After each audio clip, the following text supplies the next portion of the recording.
Ladies and gentlemen, you ever walk into a room and just feel like someone's tone, someone's glance, someone's silence was about you? Yeah, we've all been there, but here's the truth. Most of the time, it's not about you. It never was.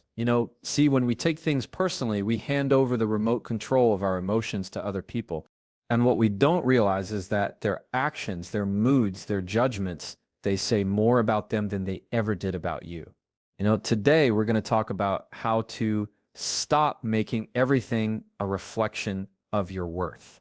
We'll break the habit of overthinking. We'll learn how to build emotional boundaries. And most importantly, we'll take that power back.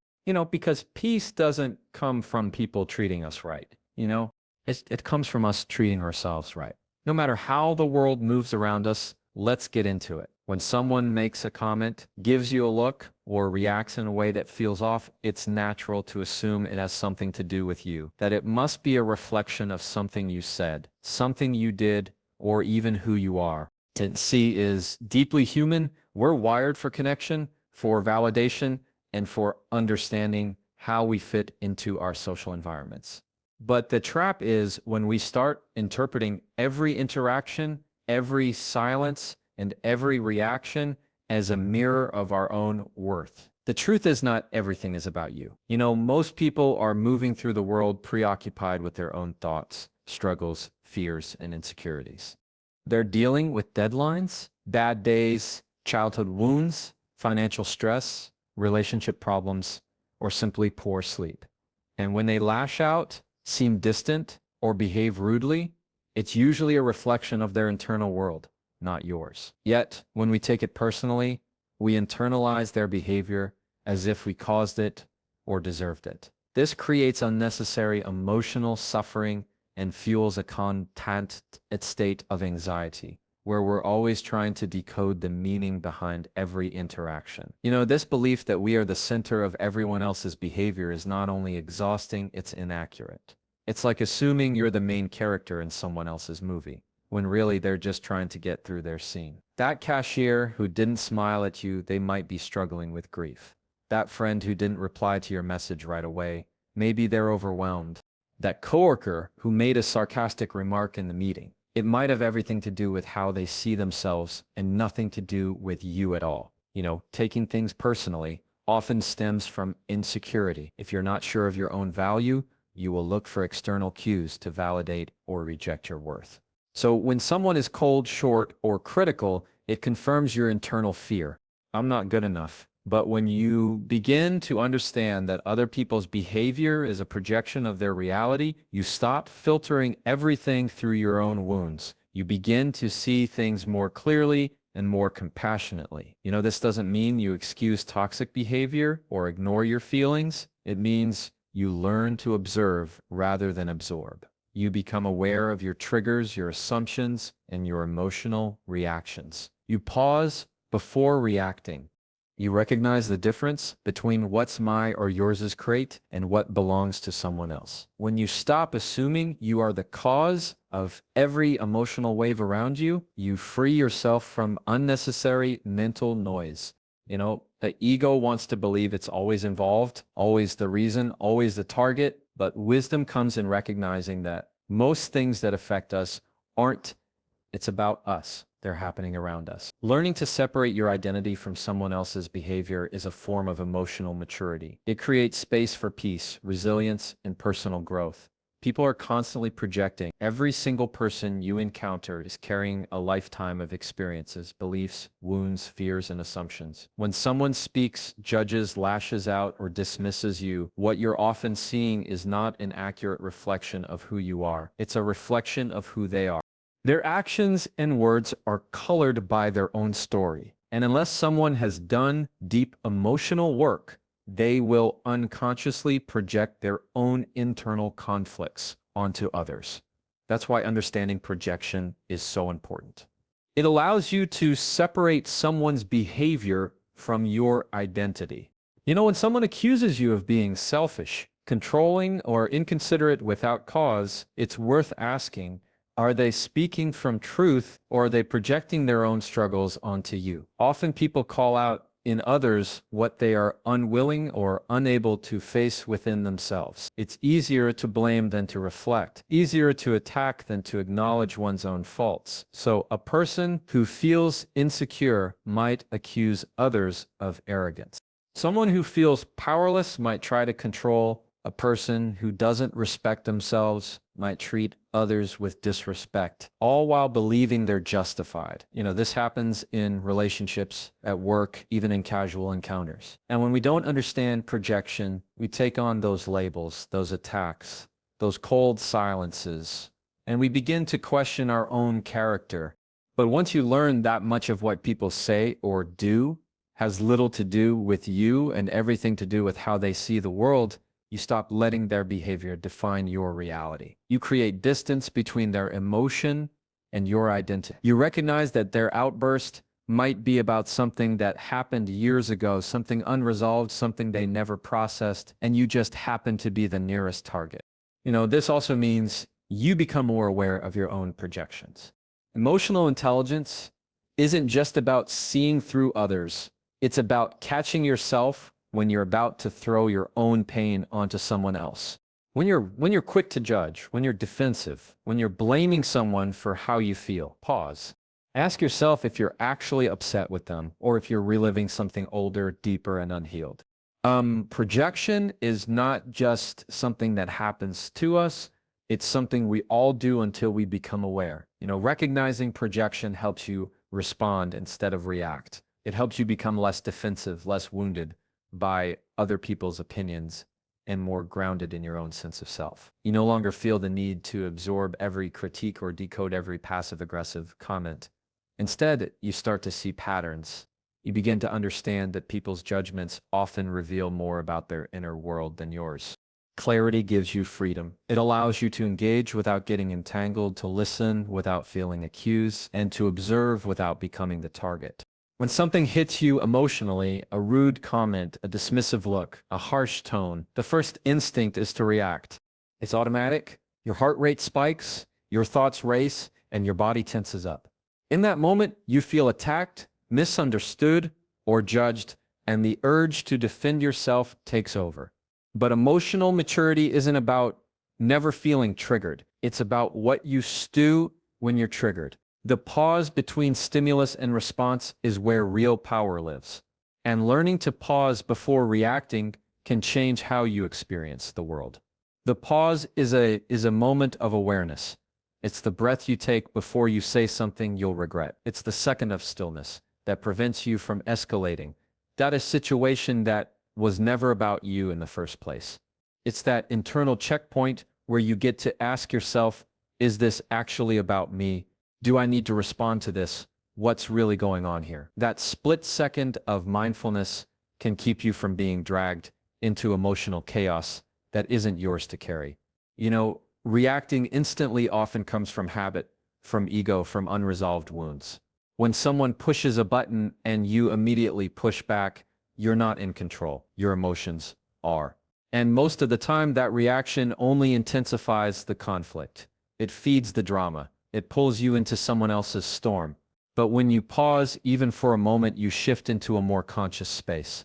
You step out of fight or flight mode and into choice. You give yourself time to see the situation for what it is not what your emotions are telling you.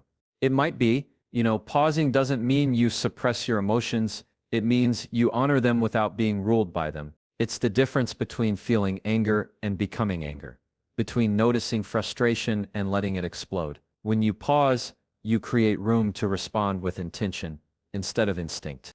You might choose to walk away. You might choose to speak calmly, or you might choose to say nothing at all. That choice only becomes available when you're no longer being driven by your initial emotional reaction. This practice is especially powerful in close relationships. The people closest to you often know your triggers, even unintentionally. And when emotions run high, it's easy to say things you don't mean. But if you can train yourself to pause, to take a breath, to sit with the discomfort instead of unleashing it, you protect the relationship. And more importantly, you protect your own peace. You're not letting someone else dictate your emotional state. You're not handing over control of your nervous system to every opinion, mood, or judgment that comes your way. The pause also allows you to really listen, not just to the other person's words, but to your own internal reactions. You start to notice the stories you tell yourself that you're being disrespected, unloved, or rejected. And you get the chance to question whether those stories are even true. Often, they're not. There are old patterns resurfacing, fueled by fear, not fact. Building emotional boundaries is one of the most essential skills for protecting your mental well-being and gaining freedom from taking things personally. Emotional boundaries are the invisible lines that separate your feelings, thoughts, and energy from those of others. Without them, everything seeps in. People's moods, their criticisms, their problems, their approval, or lack of it. You end up carrying weight that doesn't belong to you, reacting to things that shouldn't affect you, and overextending your emotional capacity just to keep the peace or avoid discomfort. When you don't have strong boundaries, you become overly responsible for other people's feelings. If someone's upset, you feel like it's your job to fix it. If someone criticizes you, you take it as truth. If someone ignores you, you assume you did something wrong. You internalize every external shift in energy as your fault. And over time, this erodes your self-esteem and creates emotional exhaustion. But when you start to build healthy boundaries, you begin to understand that not everything requires your emotional involvement. Not everything deserves a reaction. Not everyone's opinion should matter. Boundaries are not about being cold or disconnected. They're about knowing where you end and someone else begins. When you have clear emotional boundaries, you can be compassionate without becoming consumed. You can listen to someone vent without taking on their pain. You can accept feedback without letting it define you. You can remain grounded in your own truth even when someone else disagrees with it. Boundaries allow you to protect your energy, maintain your sense of self, and respond to the world from a place of clarity rather than chaos. People with poor emotional boundaries often struggle with guilt. They feel guilty for saying no, for not reacting, for not giving into emotional pressure. But guilt is not a sign that you're doing something wrong. Sometimes guilt is just a sign that you're doing something different, something that prioritizes your mental health for a change. Building boundaries means being okay with not being understood all the time. It means being okay with disappointing people. If it means staying true to yourself, it means recognizing that peace is more valuable than people pleasing. Establishing boundaries requires self-awareness. You have to understand your triggers, your limits, and the areas where you've been giving too much of yourself away. It means learning to say, this is not mine to carry, or I won't let this affect how I feel about myself. And sometimes it means walking away from conversations, relationships, or environments that repeatedly disrespect your emotional space. It's not selfish. It's self-preserving. It's self-preserving.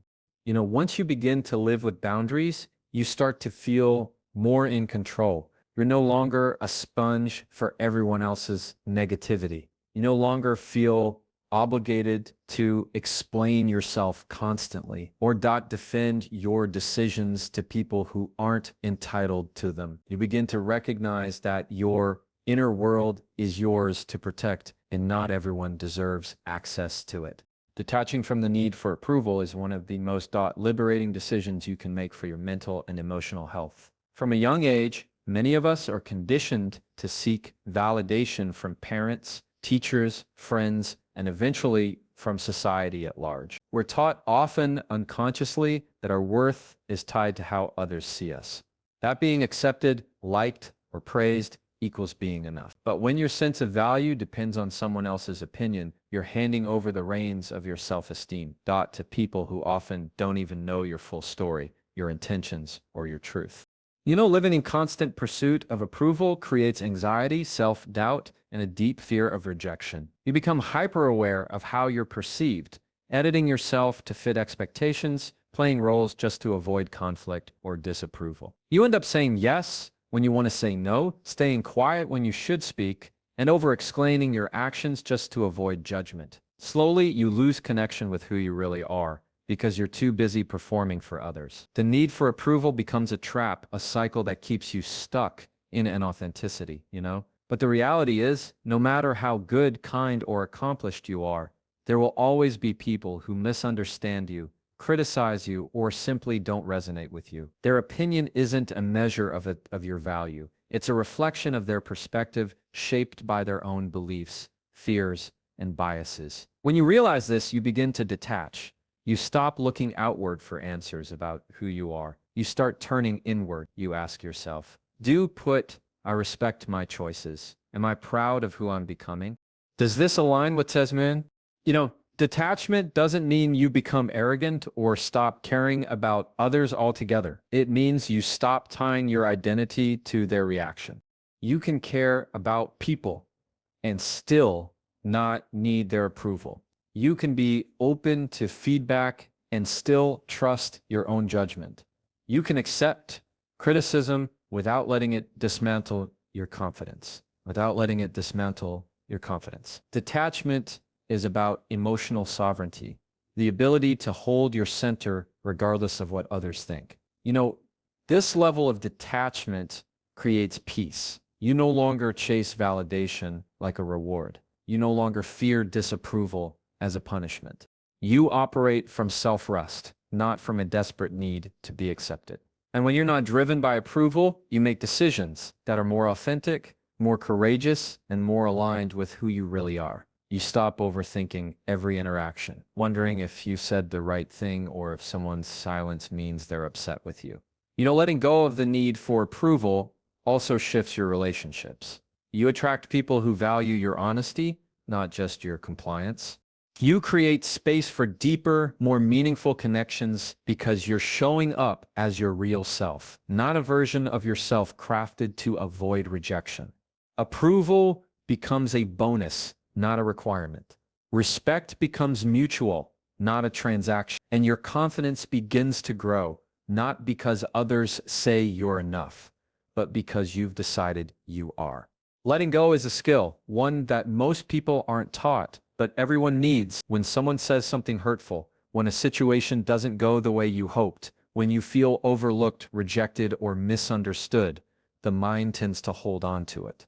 You replay the moment, analyze every word, wonder what you could have done differently. It becomes a loop, constant, draining, and quietly damaging.